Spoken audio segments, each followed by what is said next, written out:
बाप ने एक नेकी की, अल्लाह ताला ने कितनी सदियों तक तख्त अदा कर दिया नस्लों को।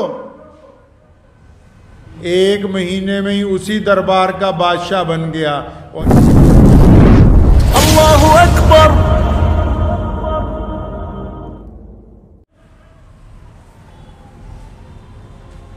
अब खुदा को बंदा कौन सा पसंद है? खुदा को बंदा वो पसंद है जो अल्लाह ताला की मखलूक के साथ, किसके साथ? अल्लाह ताला की मखलूक के साथ मोहब्बत करता हो। जिसको अल्लाह ताला की मखलूक नहीं पसंद, जो अल्लाह तबारक व तआला की मखलूक के साथ भेदभाव करता है, अल्लाह ताला की मखलूक के साथ जुल्म करता है, अल्लाह ताला की मखलूक के साथ जुल्म करता है, ज्यादती करता है, उनका हक मारता है, और इतना कुछ करने के बाद फिर ये समझता कि मैं बड़ा मजहबी आदमी हूं, मैं बड़ा धर्मी बंदा बन गया हूं, और मैं तो खुदा के रास्ते में खर्च करता हूं, खैरात कर रहा हूं, तो जब तक वो मखलूक के साथ अपना जुल्म बंद नहीं करेगा तब तक वो खुदा का महबूब बंदा नहीं बन सकता है। सुब्तगदीन एक बंदे का नाम है, आज से कई 100 साल पहले पैदा हुआ। किसी बहुत बड़े बादशाह के दरबार में जर्नैल था, शिकार खेलने गया। तो उस दौर में शिकार के ऊपर ही रोजगार होता था, मतलब एक आधा बड़ा जानवर मार लिया, वो लोग खाते रहते थे, हफ्ते बाद फिर दूसरा तलाश कर लिया। तो वो कहते मैं शिकार खेलने के लिए गया तो उस दिन कोई जानवर ही नहीं मिला। तो वापस आने लगा तो एक छोटा सा हिरनी का बच्चा मिल गया। तो तीर तो नहीं मारा क्योंकि बच्चा था, वैसे ही पकड़ में आ गया, पकड़ के घोड़े पे रखा, लेके वापस चल पड़े।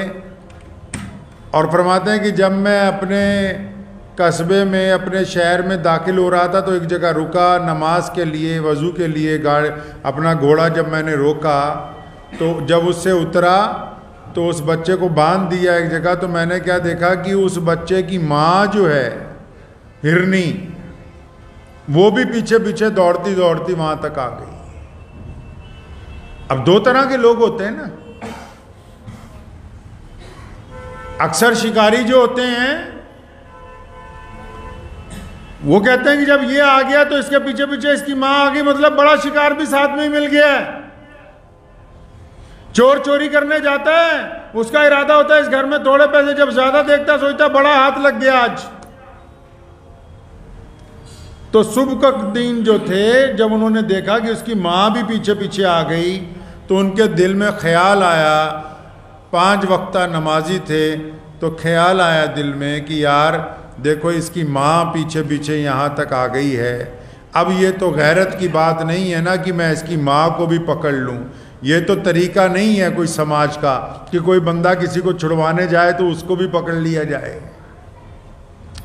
ये तो समाज की व्यवस्था में नहीं है, ये जालिम लोग करते हैं। तो कहने लगा कि मैंने ये इरादा किया कि चलो इसको ऐसा करता हूं कि इसके बच्चे को छोड़ देता हूं, फिर कभी दोबारा जाएंगे जंगल में, जो कुछ मिल जाएगा देखी जाएगी। तो कहने लगे कि मैंने उसके बच्चे को छोड़ दिया, नमाज पढ़ी, रात को घर पहुंचा, इत्मीनान से खाना वाना खाया, तो रात को सो गया। तो ख्वाब में अल्लाह के प्यारे नबी हज़रत मोहम्मद रसूलुल्लाह सल्लल्लाहु अलैहि वसल्लम की ज़ियारत हुई। और फरमाया अल्लाह ताला ने तेरे बारे में कहा कि तू तो अल्लाह की मखलूक से बड़ी सिला रहमी करता है, क्या अगर तुझे इंसानों पे भी बादशाह बना दे तो उनके साथ भी ऐसा ही करेगा? तुझे इंसानों पे अगर बादशाह बना दें तो क्या तू उनके साथ भी ऐसे ही व्यवहार करेगा, यही बर्ताव होगा, यही वतीरा होगा जैसे आज किया है कि हिरनी को पकड़ने की बजाय उसके बच्चे को भी छोड़ दिया? अल्लाह को ये अदा पसंद आ गई है। तो उन्होंने ख्वाब में ही कहा कि मैं तो इस काबिल कहाँ हूं,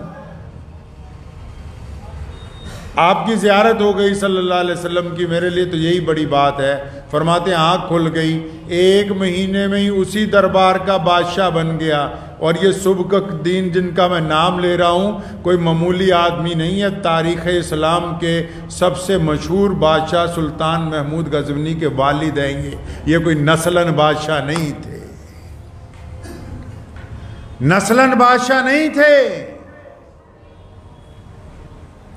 बाप ने एक नेकी की, अल्लाह ताला ने कितनी सदियों तक तख्त अता कर दिया नस्लों को। क्यों?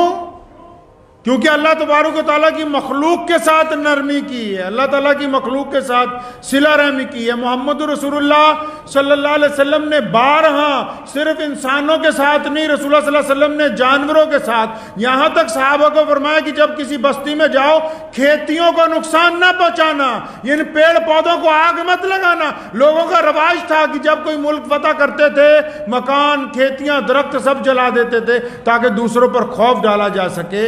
मोहम्मद रसूलुल्लाह ने हुक्म फरमाया कि इनको नुकसान नहीं पहुंचाना, खेतों को नहीं जलाना, लोगों के दरख्तों को मत नुकसान पहुंचाना। इस हद तक एहतराम का हुक्म दिया। पानी अल्लाह की मखलूक है, फरमाया कि अगर दरिया के किनारे बैठ के भी वजू करने लगो तो बस उतना पानी इस्तेमाल करना जितनी ज़रूरत है, बाकी पानी को गंदा नहीं किया जाना चाहिए। ये भी तो अल्लाह तबारक व तआला की मखलूक है। हमारे यहाँ तो जो जिंदा मखलूक है जिनको हम इंसान कहते हैं, जो हमारे साथ चलते फिरते हैं, हम उनकी रियायत नहीं करते, उनके साथ ज्यादती करने की कोशिश करते हैं। कोई मालिक सोचता है अपने मजदूर के जितने पैसे मार सकता हूं मार लो, नौकर सोचता है कि मालिक की जितनी ठगी मारी जा सकती है मारो, मियां बीवी सोचते हैं माँ बाप को जितना गुमराह कर सकते हैं करो, पड़ोसी सोचता है पड़ोसी का जितना नुकसान कर सकता हूं करो। तो ये जो लोग खुदा की मखलूक का नुकसान बनाने का प्रोग्राम बना के बैठे हैं, ये जिन लोगों ने इरादा किया है कि अल्लाह की मखलूक को तंग करना है, जो ये समझते हैं कि खुदा तबारक व तआला की पकड़ नहीं आएगी, लेकिन जब फिर वो पकड़ता है तो कुछ छुड़वाता कोई नहीं, वो पकड़ लेता है तो छुड़वाता कोई नहीं है। जो लोग मखलूक के साथ जुल्म करते हैं, ज्यादती करते हैं, गुंडागर्दी करते हैं, फिर उनका वक्त आ जाता है, फिर ऐसे लोग उन पर मुसल्लत हो जाते हैं जो उसका एक एक चीज का हिसाब लेते हैं, तो फिर पछताते हैं कि काश हमने जुल्म और ज्यादती ना की हो। एक वाकया मैंने अक्सर पहले भी आपको एक दो मरतबा सुनाया कि मुल्ला रूमी ने हिकायतें में लिखी, हिकायतें कहते हैं जो कहानियां बनाई जाती हैं। उसने लिखा कि एक दरख्त के ऊपर एक चिड़ा और चिड़िया दोनों बैठे बातें कर रहे थे, तो चिड़िया ने दूर से एक बंदे को देखा, बड़ा खूबसूरत बंदा, चेहरे के साथ लगता था दीनदार है, बढ़िया आदमी है। तो चिड़िया ने चिड़े को कहा कि मुझे तो ऐसा लगता है कि वो बंदा आ रहा हमें नुकसान ना पहुंचा दे। तो चिड़ा कहने लगा नहीं नहीं, देखो ये अपनी शक्ल के साथ कोई जालिम नहीं लग रहा, ये देखने में कोई शिकारी नहीं लग रहा, इससे क्या खतरा हो सकता है,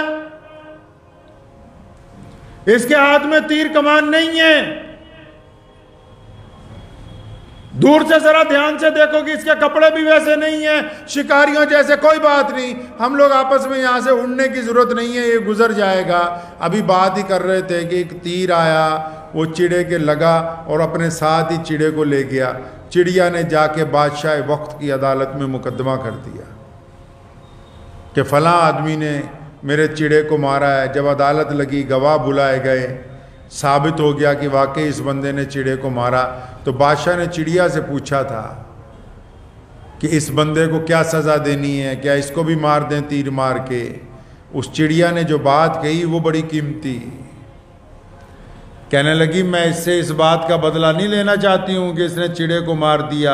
बादशाह साहब, हम दोनों मियाँ बीवी जब बैठ के इसे देख रहे थे तो दूर से ये हमें कोई दुनियादार बंदा लगा, दूर से कोई अच्छा बंदा लगा, दूर से देखने में अल्लाह वाला लगा, दूर से देखने में तो इसके कपड़े जो थे हमें ऐसे लगे जैसे पीरों फकीरों के होते हैं, ये दूर से देखने में तो बहुत बड़ा वली लग रहा था। लेकिन अचानक इसने अपनी चादर उतारी, छुपा हुआ तीर कमान निकाला और तीर मार दिया।